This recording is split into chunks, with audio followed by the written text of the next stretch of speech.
I guess we're playing with Posca pens today.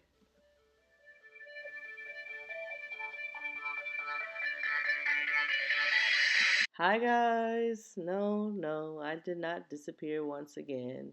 I told y'all I was never gonna do that to you again. It just turns out that I experienced some, I guess we'll say, burnout from Inktober. If you're an OG subscriber, then you already know that I basically took a break from art for about a year since last Inktober, so 2017, and then I returned in 2018, and then I was like, oh, this was just a little bit too much since I haven't drawn in a while. And I've been doing these little Posca illustrations and some chibi drawings, things that don't take a lot of thought but can still be considered creative. So I can still draw without burning out again. I guess we'll just go with that. So this was actually the first attempt at playing with Posca pens, and I gotta say, I think I've learned a lot from it.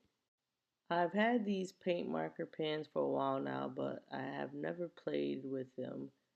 I just did maybe like a simple square background behind a drawing.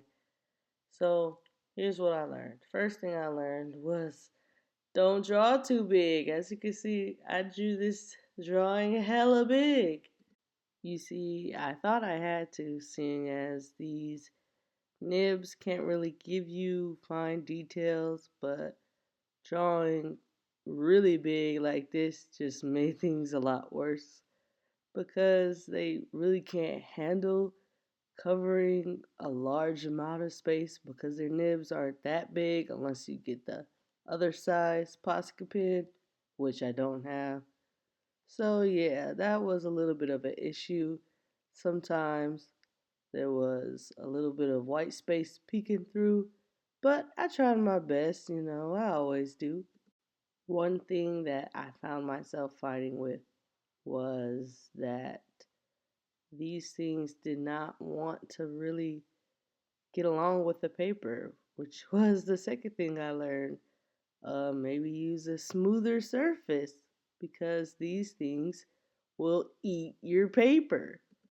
I was working on Canson mixed media paper. I thought it would be a good fit since it claims to be for all types of media, but not this media because it, these Posca pens, they were eating the paper. I mean, I could see little bits of paper rubbing off, and I was scared, but I was like, you know what? I'm just playing with this. I'm not trying to be super serious. After Inktober, I just wanted to play with my art supplies. So I just kept going and going and going like the little Energizer Bunny, not even thinking about what I'm doing, which brings me to my next point.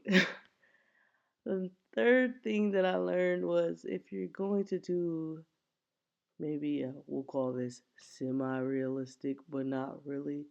If you're going to do one of those pieces, you probably should figure out your lighting before you just jump straight into it.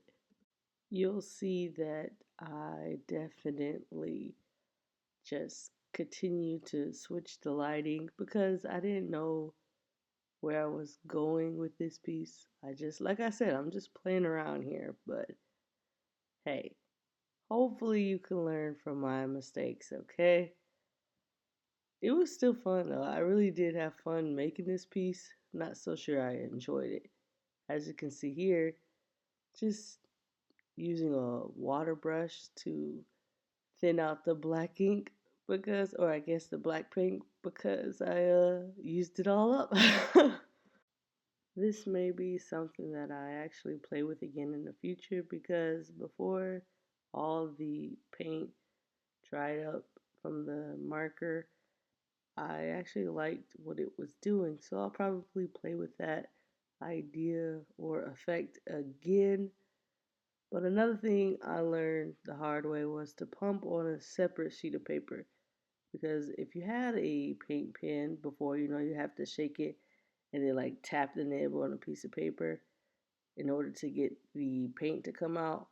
Well, not me. You see, I was using the same paper that I was doing the piece on to pump the marker, and so it got messy, you guys. It got real, real messy. Other than that, I did have a lot of fun with this piece as I was doing it, even though I didn't like the outcome, but I still had fun doing it. And I do suggest you give Posca paint markers a try because they are fun. And I will return to lining, I promise, and showing you sketches. I just needed a break. But I love you guys, and I'll see you in the next video. All right? Bye!